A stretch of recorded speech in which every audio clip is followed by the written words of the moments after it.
and welcome to my July buys part 2.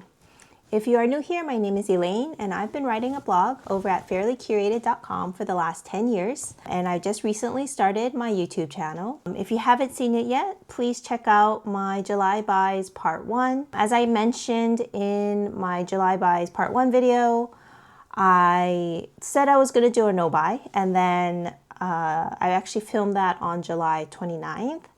And then on July 30th, or I think 31st, I did go into San Francisco. I did have an errand at Hermes. I did a drop off of my secondhand Birkin 35. I needed some repairs on the handles. And I mean, the front leather was also quite a bit distorted, so we'll see if they can do anything about that. This is probably my maybe my 4th Hermes spa bag. So I will definitely be doing a full review on that at a certain point. But as you can see, I did buy some things at Hermes. I also went out to lunch with a friend and we did a little bit of browsing afterwards. And then some of this is also things that I bought online on the last day of July. So if you're wondering, yes, I'm still doing a no buy August. It is going great. I haven't bought anything. We're about midway through August now when I'm filming this. I did do a no buy July post, I think 3 or 4 years ago. So I'm kind of using my own guidelines to really help me detox from this overconsumption habit. So these are all the things that I bought. I'm going to start again from left to right, so stay tuned for the details. So the first thing I'm going to talk about was actually something that I forgot to add in my part 1 video. I already had it. I had already built it. The day that I went to get my Cartier Trinity ring, was walking around Valley Fair Mall in San Jose, and I came across a store called Row Life. So I've seen a lot of these Instagram ads where they show these like handcrafted book nooks. So they come as a kit and sort of like a miniature model kind of thing. It was not easy to build, but it's not impossible. I'm not like particularly crafty, and I did it with my daughter who's 6, and it was kind of a fun weekend project that we did. I actually did buy a couple more online after I found this one in stores. It does turn on. There's a battery pack on the bottom that you do have to wire yourself, and then it turns on the lights on the inside. So it's a little bookstore alley, coffee shop on one side with cats. We'll see how many more of these I do, but they are a fun weekend project with my daughter. And then we'll move on to, I did buy 3 items of clothing this month. I don't usually buy brand new clothing. I usually go to like Crossroads, or I'll get it from the Real, but I'll usually get secondhand clothing. What probably kicked this off was when I did go browsing on the last day of July. That day when I came home, I put in this order. So I technically got this in August, but I purchased it in July. And so I think that's the dangerous part. When you go window shopping, you inevitably go shopping. So, you know, during my no-buy months, I don't do any window shopping. As fun as that is, I know myself and I can't resist the temptation.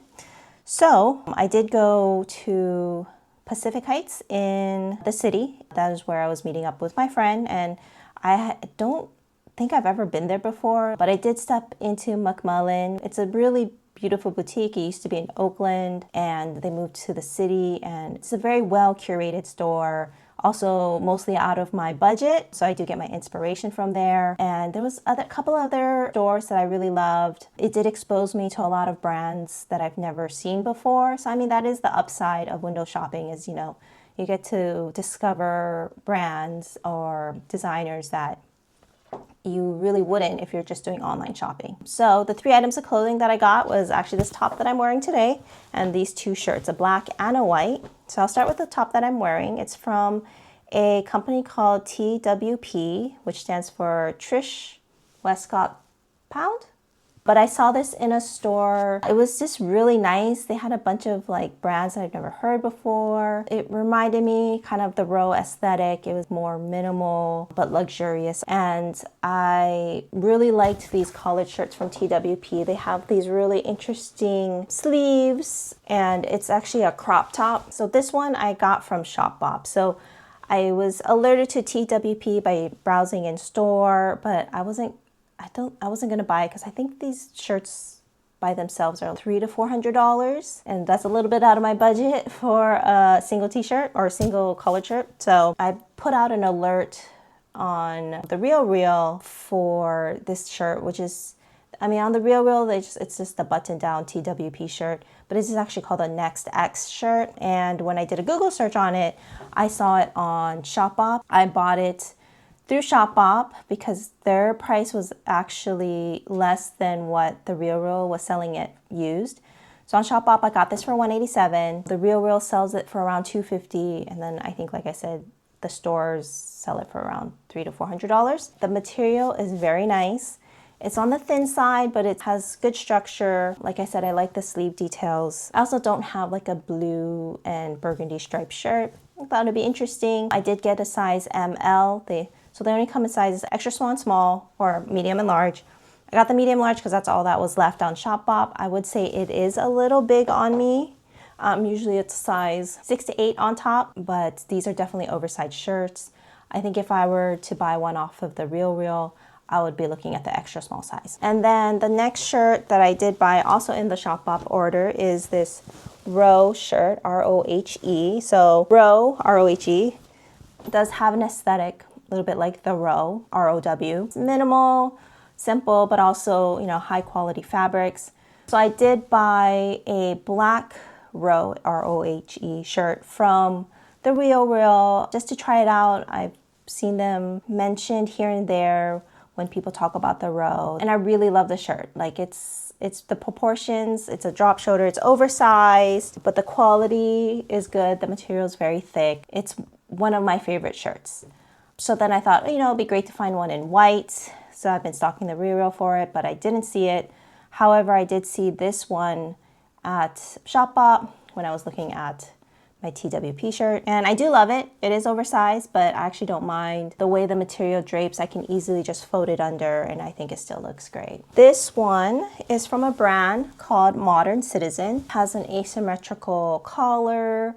The sleeves are kind of interesting with some pleating. So there is a Modern Citizen store around Fillmore Street. I was browsing. This one I actually bought in the store, tried it on. This is a size large. It is somewhat sleeveless, which I'm not a huge fan of, but you know, I'm just gonna accept my arms and, you know, rock the shirt. So we'll see how it goes. Modern Citizen is I want to say it's a local California brand. I think they do also have an outpost in New York. This is my first purchase from them. I've seen them online before. I would say it feels a little bit like the sister of Aritzia and Everlane. Mostly simple colors and styles, but you know, something a little bit interesting, a little bit trendy. So yeah, check them out in store if you're near the city, or check them out online. This is an online purchase. So I bought this off of eBay after watching Tanner Leatherstein's video about Stow London. So he did a review on Stow London before, and then I guess now he's teaming up with them. So if you saw in my last July buys video,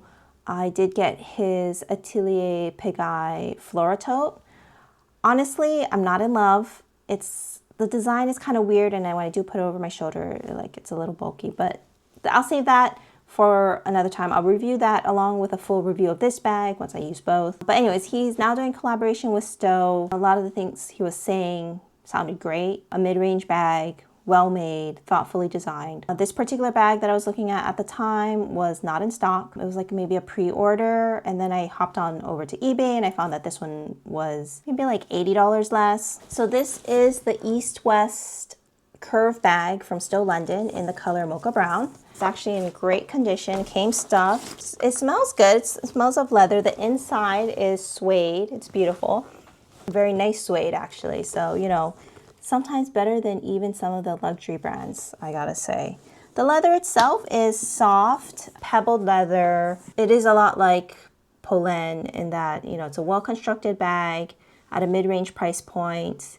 I do like the design. I'm always a fan of the hand carry along with the crossbody strap. So I've actually shortened it so that I can make it a shoulder bag. This is actually at the shortest length here. You have holes all the way up to the end here, so you could actually make it quite a long crossbody bag, which is great. This bag really reminds me of Polène when I first started reviewing them. The leather is really nice. I would say nicer than the Poland Moki Mini that I had in my possession for about a week. I did do a reel, but I just wasn't a fan. That one felt really plasticky, and I would say this one does not feel plasticky at all. And it smells good. It smells nice. I would say maybe the only thing that kind of annoys me is that if I do make it a shoulder bag, this thing is just kind of hanging down. If there was like a way to kind of like keep it next to the bag, so you're not just having this flopping around. However, I think most people would probably use this as a crossbody bag. It is closed by a magnetic closure. There's one flat pocket inside that I guess you could put like a card case, but it's quite large. It will fit a lot. Like I said, I will go into a full review of this once I start using it, and I'll probably group the two Tanner Leatherstein associated bags in one review coming soon. And another online purchase is this little box from a company called Scent Split.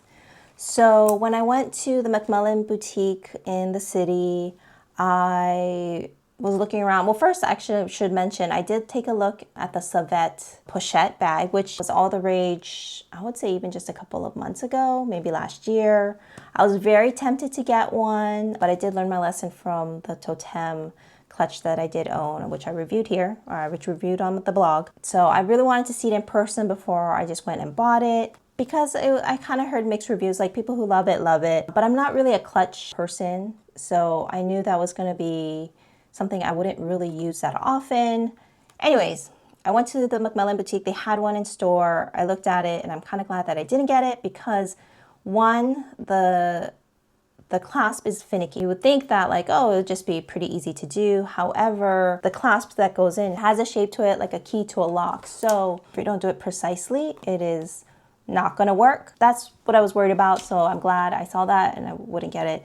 And then two, the leather was super scratch prone. It's a clutch with a finicky clasp, basically, right? So you're constantly gonna be touching it, you know, you're gonna be opening, closing it. And then last but not least, the little strap on the top was handheld only. Like you can't even fit a wrist through it. Just makes it not a very easy bag to use. Anyways, so that was at the McMullen boutique. And then I also saw this fragrance brand called Liis, Liis. And they had, you know, a couple of testers and I tried it out and it smelled so good. Liis is a company by two women out in Marin County in California, so fairly local to me. And their goal was to make perfume that was like a second skin. So not overpowering, a little bit more subtle, which is exactly what I like. So I'm not like a huge fragrance person. I actually stopped buying full bottles of fragrance probably right around the time 2020. I was like, who's really smelling anything under those masks, right? So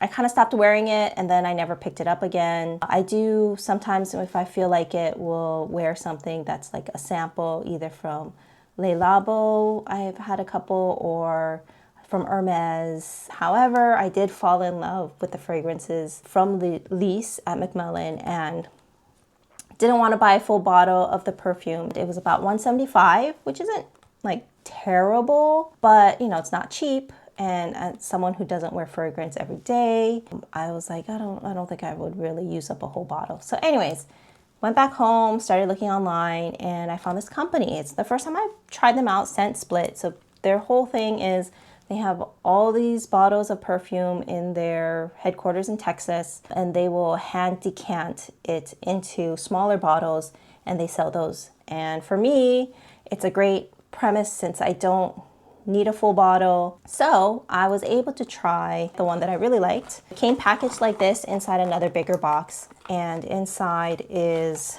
these smaller bottles. So I bought two of the 5 mils. So the 5 mils are $27 each, $26.99. And they are actually the same scent. So this is the one that I really liked. It's called Rose Struck. When I buy fragrance, I tend to lean towards florals. And then I also got one called Studied. This is 2 mils, and then this one is also 2 mils. This one's called Floating. And then Floating, I just purchased this off of description on the website alone. 2 mil ones are, I think, $12 each. So it's not cheap, but for me, it works out better that way because I don't have a huge full bottle of perfume for $175. They also come in a bigger 8 ml size, but I decided to split them up and to get 2 5 mls instead. It costs a little bit more, but for me, this size would work better. If you don't want to go with scent split, the List company on their website also has a discovery set. So for $42, you can get 5 2 ml bottles. So when you calculate it, I think it was like $7 to $8 per 2 ml bottle. So it's actually cheaper to buy it through List. And the nice thing about that is if you buy the discovery set for $42, you can apply that $42 towards 1 cent in the future. So that's great. But yeah, I really like these fragrances. I'll report back on how much I ended up using, and they're definitely worth checking out. And last but not least, these are all the things that I got from Hermes when I went to go drop off my Birkin. I have been working with the same sales associate for about 1.5 years now, and this is my second bag from him. No quota bags. I am definitely not in that income bracket. So start with the smaller items. So this one is called the Un Jardin. No, okay, I'm not even gonna try. I got this lotion from Hermes after, just kind of browsing their beauty section. I kind of was looking at their lotion. I have their hand lotion, the little small tube in white. At the time that I tried it, I liked it, but it's very medicinal. I wouldn't say it's a pleasant fragrance. However, this one's really nice. So this one I think is supposed to smell like the gardens. I love the beautiful green bottle. And what ended up happening was actually I put on this lotion and then I did the Rose Struck fragrance at Macmillan. The two actually smells really nice. It's like a garden of roses. So this actually makes the Rose Struck perfume a little less sweet. This alone is very unisex. There's no sweetness. It sort of like has a fresh smell to it that I love. I also really like that this bottle, you can just buy it once and then you can just refill it. I think the bottle is $95 and then the refills are like $40. I mean, this bottle is beautiful. Maybe someday I'll have both the lotion. This is the vision. I don't know if it's gonna happen. I'm gonna have the lotion and the hand soap in the bathroom, in like my guest bathroom. It's gonna be super bougie, but probably long after my daughter grows up. Like I can't have a 6-year-old in glass bottles right now. Like that's not a good mix. So anyways, this stays right now in my bedroom, out of reach. And I've used it a couple times. I've been layering it with the Rose Struck perfume and it smells so good. It's so nice. Also in the beauty section, I got this eye pencil. So I've seen a couple reviews of the eye pencils and it's honestly not great. Depending on the color, the smoothness of the eyeliner pencil varies. So I got this color in Blue Nude because I do like dark navy, and this one actually has a little bit of sparkle, like very, very subtle. And I was like, oh, that's nice, something different. I don't really have that yet. It comes with a, what's that, blender tip, which I have yet to use. Along with the pencil part, right? So I do like the blue color. I will try to use it up, so we'll see. And then this I got because we were talking about bag charms. I do have a Pegas and a Rodeo already, but he kind of offered me this and I couldn't say no. This would go really well with my Blue Nuit Birkin 30. So the tail is Blue Nuit. The wings are, I think, Blue Anchor, and the body is called Craft. It really matches well with a lot of my blue items, but it's cute. And last but not very least is the bag. So I got the Arsan Slim, which is new for 2025 in Etoupe and Palladium hardware. So I did actually use this bag out of the store. Like I was so excited. I've been looking for an Hermes hobo bag. So in the bags that I'm selling video, I have 2 Hermes hobos in there, both vintage, and they both didn't work out. I have actually other Hermes hobo bags that I will probably just talk about all together in a roundup, but they're all vintage. And so I really wanted the Arsan. I was originally looking at the Petite Arsan, so that's less deep, it's a little shallower, and it has a zip. It's mostly probably used as a crossbody bag. And I was also looking at the Arsan regular, again, which is bigger, thicker. But this is not something that I could easily find secondhand because it is a brand new style. So like the Arsan regular size, These have 6 holes and they are numbered. Can be both used as a crossbody and shoulder bag, but I've been using this. Oh, actually, sorry, there's only 5 holes. Been using this mostly as a shoulder bag. It's a little long for a shoulder bag, but I mean, it works, you know. I'll do some mod shots in a bit, but I do like that they have this little hardware here. This is sort of like the Kelly clip. I've never put anything on there yet, but we'll see. And then inside here, this pocket here is actually big enough to fit the Calvi. So a card case is perfect. Maybe like if I take this traveling, this would be a hotel key. But I don't know if I would take this traveling because there's no zipper up here. So already when I used it once, I dropped it and like a bunch of things fell out. So that's not great. It does come with a little foam insert. I've learned don't just try to yank it out. It's kind of like a slide mechanism here. So you can squeeze it out this way. I've seen other Arsons. This part here can get stretched out. It can get floppy, especially since the Swift handles are kind of heavy. So if you leave it unstuffed, it could, and in your closet in a weird way, the soft clements will start distorting. And I can show you a picture here that I saved of the regular Arson that kind of looks like that. I found it on the Real. So I plan to keep it stuffed with the foam. So inside is not lined, so it's suede. You have a little canvas pouch here that is for the pocket in the front, and then inside you do have a half moon shaped flat pocket that's actually pretty deep. In general, I would say that you should, you know, use pouches when using this bag. Like I said, you know, you could spill it at any moment. It's a nice casual bag. I definitely will get my use out of it. I kind of like that it's like a if you know Hermes type of bag.